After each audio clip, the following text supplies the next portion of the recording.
तो हम microbiology start कर चुके हैं। बिल्कुल डिटेल में लेक्चर्स हमारे मौजूद हैं स्ट्रेप्टोकोकस पे और स्टेफ ओरियस पे। देखें, ये बहुत इंपॉर्टेंट टॉपिक्स हैं। मैं बहुत एम्फसाइज़ कर रही हूँ कि इन टॉपिक्स को लाजमी आपने करना, आप छोड़ ही नहीं सकते। और अगर आप लेविंसन खोल के खुद से पढ़ना चाहेंगे ना, तो आपको बहुत मुश्किल होगी। इस वजह से मैंने जितने भी MCQ रिलेटेड पॉइंट्स हैं जो पास पेपर्स में आए हुए हैं, जो ऑस्पी से रिलेटेड पिक्चर्स हैं, उन सबको मर्ज करके ही ये स्लाइड्स बनाई हैं। तो इन स्लाइड्स को तो पूरा याद रखना है। इससे ज़्यादा बेशक याद ना रखें, बट इससे कम तो आप कर ही नहीं सकते। ये आपको याद करना है, ठीक है। तो इस वजह से मैं बार बार आपको कह रही हूँ कि ये वीडियोस थोड़ी अटेंशन के साथ देखिएगा ताकि आपके लिए आसान हो जाए चीज़ें, ठीक है। अब हम आज कर रहे हैं एस एपिडर्मिस, यानी स्ट्रेप्टोकोकस एपिडर्मिस और स्ट्रेप्टोकोकस सेप्रोफाइटिकस। ये करने से पहले एक दफ़ा मैं फिर आपको क्लासिफिकेशन बता देती हूँ। ग्राम पॉजिटिव बैक्टीरिया और ग्राम पॉजिटिव कोका हमारे पास दो हैं, स्ट्रेप्टोकोकस स्टाफाइलोकोकस। स्ट्रेप्टोकोकस स्टाफाइलोकोकस अलग अलग ग्रुप में क्यों रखे हैं? क्योंकि स्ट्रेप्टोकोकस कैटेलेस नेगेटिव है, मगर स्टाफाइलोकोकस कैटेलेस पॉजिटिव है। फिर स्टाफाइलोकोकस भी हमारे दो ग्रुप्स में है, कॉगलेस पॉजिटिव, कॉगलेस नेगेटिव। कॉगलेस पॉजिटिव में स्टेफ ओरियस है, कॉगलेस नेगेटिव में एस एपिडर्मिस और सेप्रोफाइटिकस है, ठीक है। अब हम एस एपिडर्मिस और एस सेप्रोफाइटिकस को पढ़ते हैं। अगेन वही चीज़ें रिपीट हो रही है। ग्राम पॉजिटिव है, कैटेलेस पॉजिटिव है, कॉगलेस नेगेटिव है। कोई स्टाफाइलोजेंथिन नहीं है कि गोल्डन कॉलोनी बनाए, कोई मैनिटॉल को फर्मेंटेट नहीं करेगा जिसकी वजह से कॉलोनीज भी पिंक बनेगी।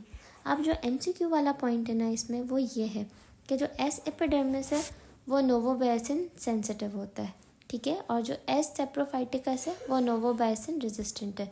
तो ये MCQ में 10 दफ़ा पूछते हैं कि नोवोबायसिन सेंसिटिव कौन सा है, नोवोबायसिन रेजिस्टेंट कौन सा है, तो आपको ये पता होना चाहिए है, ठीक है। MCQ में आता है, नहीं छोड़ सकते आप।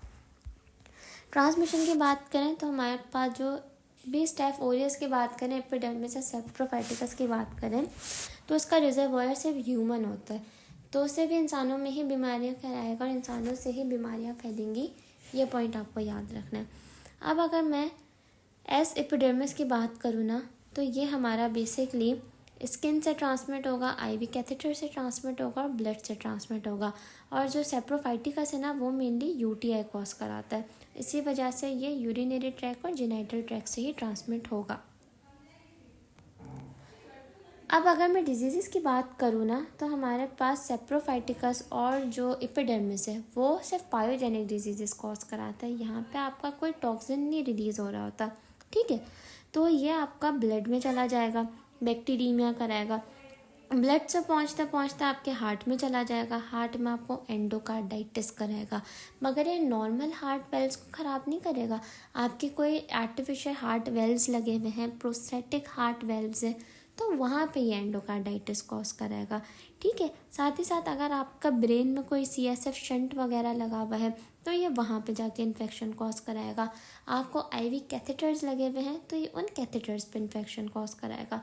तो ये एपिडर्मिस के बारे में आपको याद रखना है कि ये कोई जो आपके आर्टिफिशियल चीज़ें बॉडी में नहीं लगती, आर्टिफिशियल वेल्व लग गया, आर्टिफिशियल शंट लग गया, कोई कैथेटर लगा हुआ है, तो वहाँ पे ये इन्फेक्शन कॉज कराता है। इसी तरह अगर कोई ऊपर से ग्राफ्टिंग हुई भी है, आर्टिफिशियल वेस्कुलर ग्राफ्ट्स हैं, वहाँ पे इन्फेक्शन कॉज कराएगा।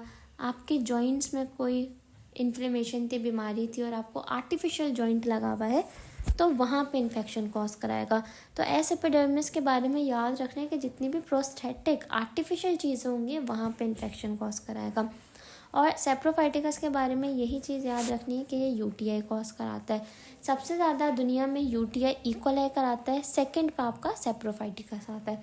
तो ये चीज़ याद रखनी है कि एपिडर्मिस प्रोस्थेटिक चीज़ों पे इन्फेक्शन करा रहा है, सेप्रोफाइटिकस आपका UTI करा रहा है। और ये UTI की पिक्चर भी अटैच कर दिया ताकि आपको याद रहे।